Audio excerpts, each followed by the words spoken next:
तो hello friends, कैसे हो आप सब आप लोग बढ़िया हो गए। आज आपका जो क्लास है वो सीटेट के रिगार्डिंग आई है। अगर आप भी सीटेट में 3-4 बार से फेल हो रहे हो तो ये क्लास आपके लिए इंपॉर्टेंट है। ये वीडियो देखने के बाद आपके नंबर काफ़ी बढ़ेंगे, क्योंकि ये जो है पूरा कैलकुलेशन के बाद वीडियो लाया गया है। बहुत सारे अभ्यर्थियों से बात हुआ जिन्होंने 130 प्लस स्कोर किए। उसके बेस पे अगर आप ये 6 टेक्निक समझ लेते हो तो आपके भी स्कोर 130 प्लस आने लगेंगे। तो ये वीडियो आप पूरी देखिए, आपको इससे काफ़ी फायदा मिलेगा और आपके अच्छे स्कोर आने लगेंगे। देखिए, इसमें 6 टेक्निक के बारे में मैंने बात की है। अगर आप भी सीटेट में बार बार फेल हो रहे हो तो ये पूरा वीडियो देख कर जाना। देखो, अगर आप भी सीटेट का बार बार सीट लगा रहे हो, आपके नंबर कम आ रहे हैं, 3-4 बार से नंबर बढ़ नहीं रहे हैं, तो कहीं ना कहीं आप पढ़ रहे हो सही दिशा में, लेकिन आपकी गलती क्या है देखिए। सबसे पहले आपको काम क्या करनी है कि 3 राउंड मतलब 3 राउंड लिखा हुआ है PYQ टेक्निक। इसमें 3 राउंड में आपको कैसे क्वेश्चन सोल्व करना है। तो फर्स्ट राउंड में आपको क्या करना है कि आप सबसे पहले आपकी अगस्त मंथ आ गई है, तो आपको पेपर सोल्व करना बहुत जरूरी है। तो आप क्या करो कि आप जितने भी ये सीटेट के प्रीवियस ईयर पेपर है उस पेपर को उठाओ और पूरा पढ़ ली। जितने टाइम मिलते हैं सीटेट एग्जाम में उतने ही टाइम में आप सेट को लगा। जैसे 2.5 घंटे में आप कोशिश करो कि बिना उठे पूरा सेट हम लगा पाए कि आपको एग्जाम का फील है। उससे आपको क्या पता चलेगा, तो आगे बात करेंगे। सबसे पहले आप पहला राउंड में ये करना है कि आप प्रॉपर्ली 2.5 घंटे में एक पूरा प्रैक्टिस सेट लगाओ। सेकेंड टर्म में आपको क्या करना है कि दूसरे टर्म में देखो कि कौन कौन से टॉपिक में क्या क्या गलतियां हुई। जैसे राउंड गलत प्रश्न, जो गलतियां हुई उसको नोट डाउन करो और 3-4 मतलब जो भी गलती हुई है उसको नोट डाउन कर लो कि हाँ ये मेरे। जैसे आपने सोल्व किया 150 प्रश्न, उसमें से आपके मान लिया कि मैंने सही हो गया 80, 70 गलती हो गए। वो 70 जितने भी क्वेश्चन है वो सब क्वेश्चन को लिखो और 3-4 दिन बाद फिर से वो क्वेश्चन को क्या करो, सेट लगाओ, प्रैक्टिस करो। अगर 70 में से आपको नेक्स्ट टाइम पढ़ने के बाद अगर 50 भी सही होते हैं तो आपकी तैयारी जो है काफी आगे हो जाएगी। आगे पढ़ने से बेटर आप इसका रिवाइज करो। अभी आगे और टेक्निक के बारे में बात करेंगे। जो सबसे लास्ट वाला टेक्निक है वो आपके काफी काम आने वाली है। तो जैसे मान लीजिए 140 प्रश्न अलग, जैसे मान लीजिए कि आपके 110 नंबर भी आ रहे हैं, 100 नंबर आ रहे हैं, 90 नंबर आ रहे हैं, जो भी प्रश्न गलत होते हैं उसको लिखो।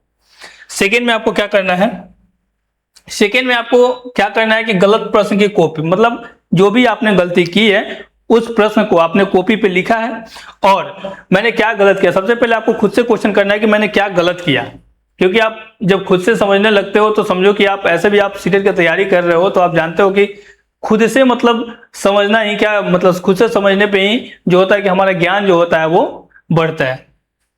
तो सबसे पहले आपको देखना है कि प्रश्न में कौन सा कॉन्सेप्ट है। जैसे मान लीजिए कि आपने जीन पियाजे, लेओ बायोस्की जो है उनका अगर कोई भी आपने थ्योरी गलत किया है तो उसको लिखो और उस टॉपिक के बारे में कॉपी पे नोट डाउन कर लो कि ये मेरे से गलती हुई थी। नेक्स्ट टाइम आप जब बनाओगे तो क्वेश्चन गलत नहीं होगी।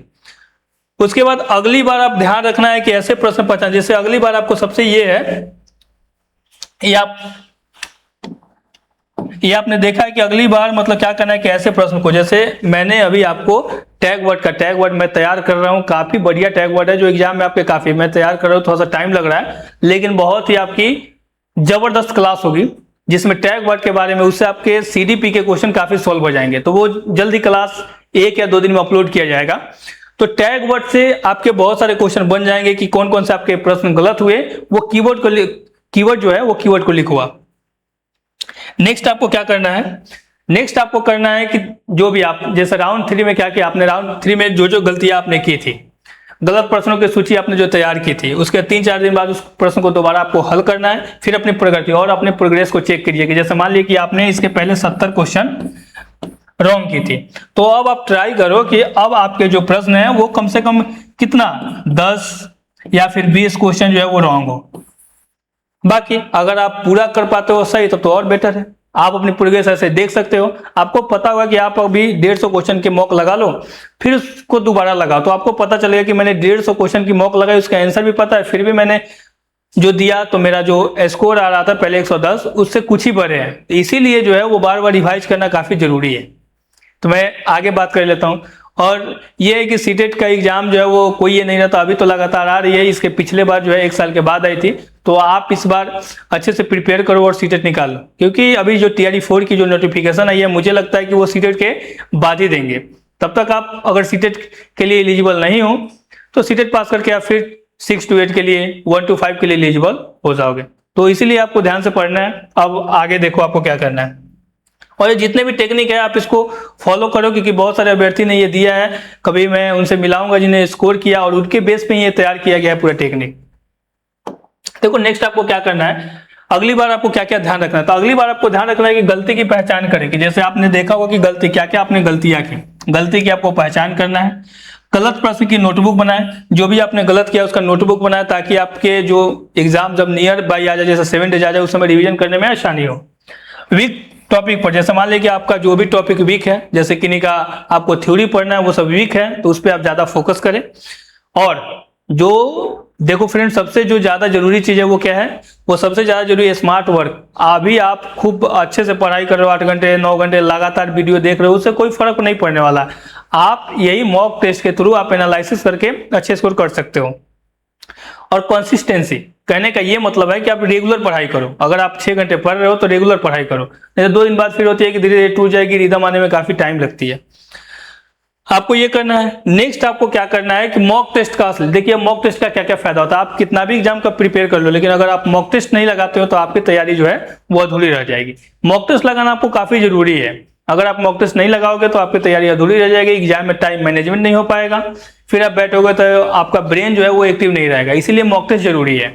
जैसे मॉक टेस्ट दे परीक्षा के समय और वातावरण में मॉक टेस्ट दे, जैसे आपको पता होना चाहिए कि आपको लगे कि ऐसा फील करे आप कि मैं जो है एग्जाम हॉल में बैठा हूं, और उस टाइप से आप टेस्ट दें बिना किसी के मदद से। और पूरे मदद ये नहीं कि मैंने ये टॉपिक नहीं पता है तो चैट जीपीटी निकाला, गूगल निकाला और सर्च किया फिर मार लिया, ऐसा नहीं करना है। वैसे आप लोग तो टीचर बनने वाले हो तो ये आप समझ रहे हो, लेकिन मैंने बता दिया। रिजल्ट देखिए, लेकिन रुको, रिजल्ट आप देखिए। और क्या रिजल्ट में ऐसा नहीं कि आपने 120 स्कोर कर दिया तो खुश नहीं होना है, आप कोशिश करो कि उससे इंक्रीज करें। अगर किसी के 70 नंबर भी आ रहा है तो फिर उदास भी नहीं होना है।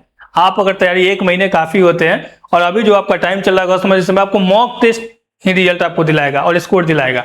ये मैं अनुभव के बेस पे आपको बता रहा हूं। देखिए ईरर नोटबुक बनाया, आप देखिए जो भी आपने गलती की थी वो नोटबुक लीजिए, जब भी आप टेस्ट लगाने जाते हो तो वो आप पास में रखिए, और उसमें जो भी थ्योरी आपसे गलती हुई थी उसको देखिए दोबारा। और जब भी मैंने फिर पहले भी बता रहा हूं और अभी भी बता रहा हूं कि आप जो है जो भी मॉक टेस्ट लगाए उसको दोबारा जो है वो रिपीट करते रहे। इससे आपकी रिदम बनी रहेगी, आपको समझ में आएगा कि हाँ पिछले क्वेश्चन इस क्वेश्चन में क्या अंतर है, मैंने थ्योरी पढ़ा था कुछ फायदा हुआ कि नहीं, प्रोग्रेस हुआ कि नहीं, ये काफी जो है वो जरूरी है। तो आप बार बार रिपीट जरूर करें। नेक्स्ट देखिए आपको लास्ट क्या करना, लास्ट यही है जो आपके लिए काफी इंपॉर्टेंट है, कि आपको लिखा हुआ है कि स्मार्ट, मतलब अंतिम दिनों की स्मार्ट तैयारी की कैसे कैसे आपको तैयारी करना है। जैसे मान लीजिए कि आपने ये सब सारी चीजें, जैसे मान लीजिए कि अगस्त मंथ में आप पूरे टोटल जो है 5 मॉक टेस्ट लगाते हो। एक मॉक टेस्ट अगर आप अच्छे से पढ़ के एनालाइज करके उसके थ्योरी को, गलत प्रश्न को पढ़ते हो तो आपके लिए मोर देन इनफ। अगर 5 सेट में आप ऐसा करते हो, अगर आपके नंबर 130 प्लस नहीं आते हैं तो फिर आप बताना कि हाँ फायदा हुआ कि नहीं। फायदा आपको जरूर होगा, ये मैं आपसे गारंटी, मतलब गारंटी क्या कहूँगा, आपसे मैं वादा कर रहा हूं कि आप ऐसा करते हो तो आपके स्कोर अच्छे आएंगे। लेकिन आप अगर इतना करोगे फिर देखिए सिलेबस का स्मार्ट रिवीजन, सिलेबस का आप स्मार्ट रिवीजन करो। जो भी आपसे गलती हुई थी, जो आपने थ्योरी रखी थी उसका स्मार्ट रिवीजन करो, और ये कोशिश करो कि जितना भी रेफरेंस बुक है, एनसीईआरटी बुक है, उसके बेस पे नोट्स बनाए। इंपॉर्टेंट टॉपिक की लिस्ट बनाओ, जो भी टॉपिक आपके इंपॉर्टेंट है उसकी लिस्ट बनाओ। और पीवाईक्यू एवं मॉक टेस्ट, पीवाईक्यू और मॉक टेस्ट दो जारी, जितने भी प्रीवियस ईयर क्वेश्चन है और मॉक टेस्ट है उसको जारी रखो। और सेल्फ कॉन्फिडेंस सबसे ज्यादा दोस्त जरूरी है, कि आपने तैयारी कर लिया और आपके ऊपर कॉन्फिडेंस नहीं है, ये चीजें बहुत मैटर करती है। कॉन्फिडेंस बहुत जरूरी है। आप कोई भी काम करने जाओ, आप में अगर कॉन्फिडेंस है तो वो आप कर लोगे। एग्जाम हॉल में बैठे हो तो ऐसा लगेगा, देखिए जो 140 स्कोर भी करते उसको लगता है कि मेरी तैयारी कमजोर है, लेकिन आप जब भी एग्जाम हॉल में बैठो तो आप अपने आप को ऐसा करो कि मैंने पूरी तैयारी करके आई है, और पूरी तैयारी करके आई है और मैं अच्छा स्कोर कर सकता हूँ। एग्जाम दे, और एग्जाम के डे के दिन क्या करें, एग्जाम से पहले जैसे लाइट रिवीजन करना है, फिर आपका जो भी एडमिट कार्ड, आई कार्ड है, ये सब लेके जाना। ये तो खैर एग्जाम के समय बात होगी, लेकिन फिलहाल आपको 7 डेज का यही स्ट्रेटेजी है कि सीडीपी इंपॉर्टेंट आप थ्योरीज पढ़ो, कॉन्सेप्ट पढ़ो। लैंग्वेज 1 में ग्रामर कॉम्प्रिहेंशन पीवाईक्यू, लैंग्वेज 2 में grammar pedagogy, math science history जिनका भी है, मॉक टेस्ट और फुल एनालिसिस। सबसे ज्यादा जरूरी है कि आप मॉक टेस्ट तो बहुत कोई देते हैं लेकिन उसका एनालिसिस नहीं कर पाते हैं, कॉन्सेप्ट नहीं लिख पाते हैं, क्योंकि जितने भी क्वेश्चन आए हैं पीवाईक्यू के वो सब बेस रहते हैं एक दूसरे पे, वो डिपेंडेंट रहते हैं। लेकिन पता क्यों नहीं चल पाता हम लोगों को, क्योंकि हमने जो है वो क्या बताए हुए मतलब जो है थ्योरी का रिवीजन नहीं किया, एनालाइज नहीं किया, तो पता नहीं चल पाता है। आप लगातार क्लास देख रहे हो फिर भी आप 3 बार से फेल कर रहे हो, तो ऐसा नहीं होगा दोस्त। अब आपका समय है, आप वैसे भी समझदार हो और मैंने जो टेक्निक बताई है उसको आप फॉलो करते हो तो 130 प्लस स्कोर आएंगे ही आएंगे, उसमें नो डाउट। लाइट रिवीजन और सेल्फ कॉन्फिडेंस, और क्या करना है कि हमेशा आप कॉन्फिडेंस हो कि मैं ये कर सकता हूँ, ये नहीं कि मेरे आज 80 नंबर आ गया तो बहुत उदास हो गया, कल 120 नंबर आ गया तो बहुत खुश। जब तक एग्जाम नहीं होती है तब तक आप कंसिस्टेंसी बनाए रखो और अच्छे से पढ़ाई करो। आपकी जो है वो 110% अगर आप इतना करते हो तो आप अच्छे नंबर से पास हो जाओगे, ये मेरा वादा है। और जो मैंने कीवर्ड के बारे में बोला था, तो कीवर्ड की जो क्लास है वो अभी तैयार हो रही है। वो काफी मतलब जो है वो पहले ऐसा नहीं कि मैंने बता दिया हुआ मैं बोल रहा हूँ कि ये बस पढ़ लो 130 नंबर ला दो, इसका कोई भी है दोस्त ट्रिक नहीं होता है। सबसे ज्यादा जरूरी ये होता है कि आप जब तक थ्योरी बेस आप नहीं पढ़ोगे तो आपका रिजल्ट उतना नंबर नहीं आएगा। जैसे बहुत कोई बताते हैं कि मैं टैग वर्ड पढ़ के, तो टैग वर्ड वाले अब समय चलेगा जब पहले एग्जाम होती थी सीटेट की, नहीं तो ऐसे ही परसेंटेज इतना कम नहीं होता सीटेट पास करने में पेपर 1 पेपर 2 की। टैग वर्ड जरूरी है लेकिन वो जो है आपको हेल्प करेगा। एजर्सन जो आता है वो सब क्वेश्चन में, एजर्सन रीजन ये सब वाले क्वेश्चन में आपको हेल्प करेगा। तो मैं टैग वर्ड का क्लास ऐसा मतलब बना रहा हूं, मतलब उसका नोट्स, ताकि आपको जो है वो एग्जाम में देखने को मिले और ऐसा नहीं लगे कि हाँ आपने रट के आया है कीवर्ड कीवर्ड पे और आपसे गलती हो।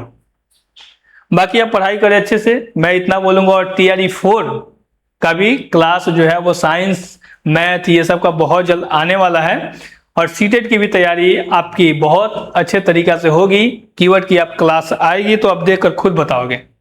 तो फिलहाल चलिए अच्छे से पढ़ाई कीजिए, मस्त रहिए और स्वस्थ रहिए। फिर मिलते हैं अगले कीवर्ड, जो कीवर्ड है मेन, जो क्या क्या आप कीवर्ड याद रखेंगे, जो भी टैग वर्ड है उसके साथ मिलते हैं अगले क्लास में।